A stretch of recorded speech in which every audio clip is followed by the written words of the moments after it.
Sebagian orang yang mengaku Islam mengatakan, kenapa orang-orang itu cerita tentang ada surga, ada neraka, ada bidadari? Emangnya sudah pernah ke sana? Masuk neraka mudah.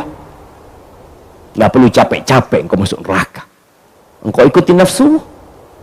Bisikan jiwamu yang senantiasa membisikkan kepada keburukan. Sampai ke neraka. Ingat, semua fasilitas itu dari Allah.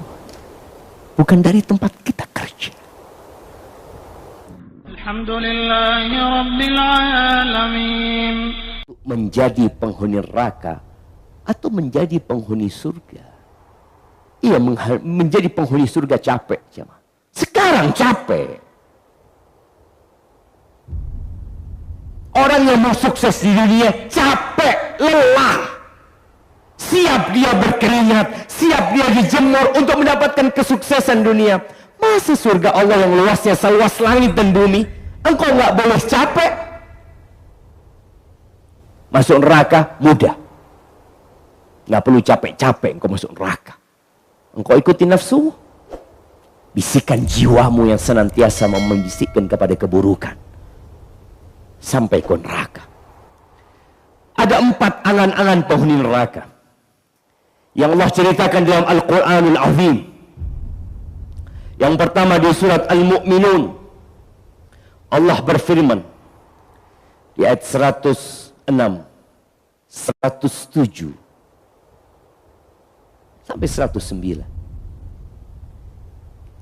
Mereka mengatakan, qalu rabbana, wahai Rabb kami, ghalabat alaina syiqwatuna, kita tatkala hidup di dunia, kita dikalahkan oleh nafsu kita, kita dikalahkan oleh angan-angan kita di dunia ini. Wa kunna qauman dhalin, kami termasuk orang-orang yang tersesat, ya Allah. Kami minta maaf, ya Allah. Pada saat itu minta maaf. Mereka mengatakan, Rabbana akhrijna minha. Wahai Rabb kami, keluarkan kami dari api neraka. Fa in ud'na fa inna zalimun. Kami tidak akan lagi mengulangi kesalahan kami. Kalau kami mengulangi lagi, berarti kami termasuk orang-orang yang zalim. Mereka minta dikeluarkan dari api neraka. Mereka ingin memperbaiki kesalahan mereka. Mungkin. Kalau di penjara dunia, mungkin. Di penjara dunia ada remisi. Bahkan ada yang dikeluarkan karena kelihatan sakit-sakitan dia di penjara. Keluar sudah biar dia mati. Iya, itu di dunia. Penghuni neraka yang merupakan penghuni neraka, Allah katakan kepada mereka, qala khsa'u fiha wa la tukallimun.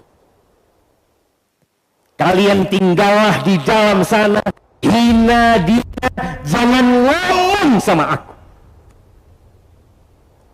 Innahu kana fariqun min ibadi yaqulun.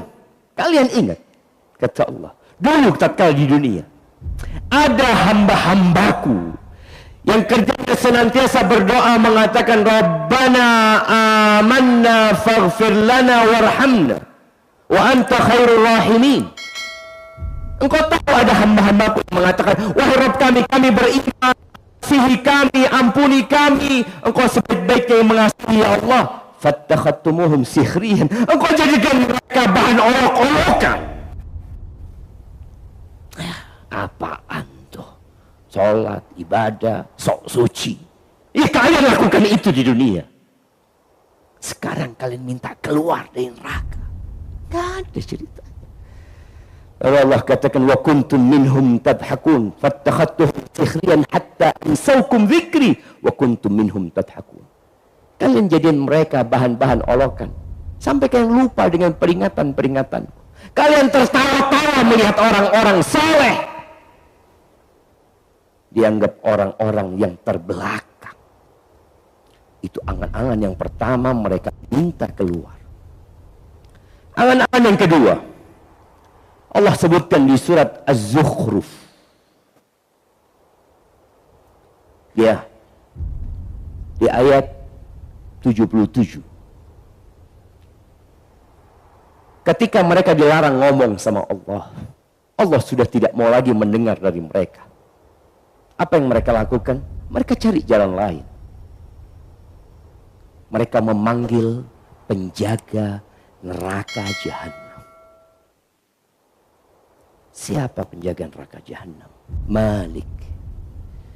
Allah katakan, wa nadau ya Malik liyaqdi alaina rabbuk. Ya, mereka bertawassul dengan Malik. Mereka punya satu permohonan, wahai Malik, mintakan kepada Tuhanmu agar dia mematikan kita. Mereka nggak bisa keluar dari neraka, mereka minta mati, jamaah. Capek disiksa, lelah disiksa, kekal selama-lamanya. Sudah mintakan kepada Allah, kepada Tuhanmu agar Allah mematikan kami. Dan kita tahu, ketika orang sakit, dia berharap mati. Dan penghuni neraka minta mati. Itu yang kedua. Apakah Malik kemudian menyampaikan kepada Allah tentang permintaan penghuni neraka? La. Malik mendiamkan penghuni neraka. Di beberapa tafsir disebutkan 1000 tahun dibiarkan tidak dijawab. Terus minta, ya Malik, ya Malik, ya Malik, lihat di alaina rabbuk. Setelah 1000 tahun Malik mengatakan, qala innakum makifun. Kalian gak akan kemana-mana. Kalian akan tetap ada di siksa itu. Kenapa? Malik mengatakan, laqad ji'nakum bil haqq walakinna aktsarakum lil haqqi karihun. Kami telah datang kepada kalian dengan kebenaran. Allah turunkan Al-Quran, tapi kebanyakan kalian benci dengan kebenaran. Nggak suka dengan kebenaran, jemaah. Kita juga disuruh berat. Maka tolong Al-Quran yang Allah turunkan diikuti. Tapi mereka tidak akan mati. Apa yang mereka lakukan? Maka mereka berusaha lagi. Berbicara dengan penjaga-penjaga neraka. Secara umum, mereka punya satu permohonan sudah. Diringankan azabnya. Azab teringan di neraka itu, jemaah.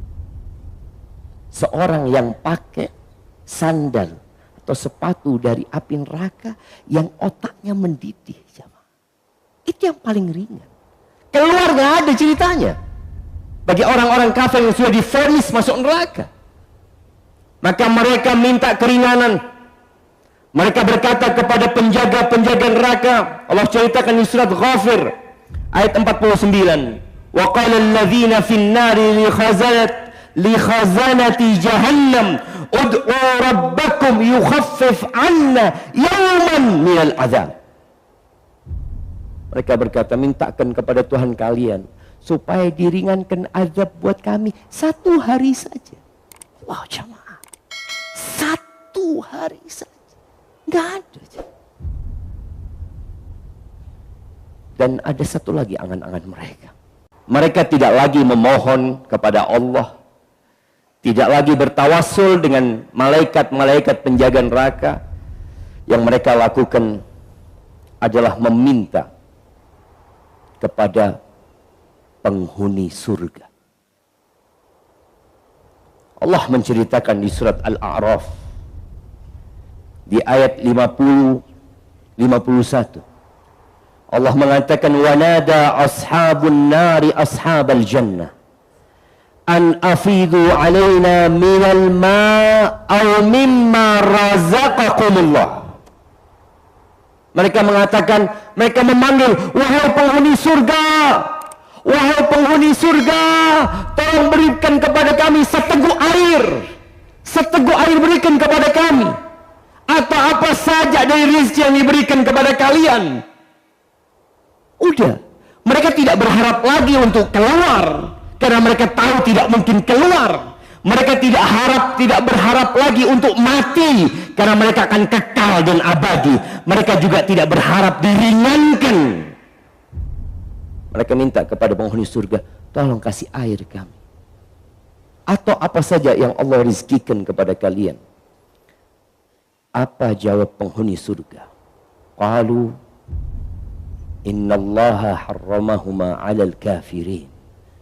Allah mengharamkan keduanya buat orang-orang kafir.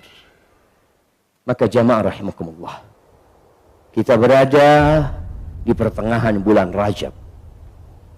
Setelah bulan Rajab kita akan masuk ke bulan Sya'ban. Setelah Sya'ban kita akan masuk ke bulan Ramadan. Tolong persiapkan diri untuk menyambut Ramadan. Berusahalah untuk menjadi hamba Allah yang taat dan patuh kepadanya. Ingat, semua fasilitas yang ada di diri kita, jari-jari kita, kedua mata kita, lisan yang Anda gunakan untuk berbicara, itu fasilitas bukan dari tempat kerja kita, jamaah. Itu fasilitas dari pencipta kita. Dan Allah tidak minta banyak sama kita. Salat 5 waktu Allah minta. Tauhidkan Allah, jangan melakukan kesyirikan.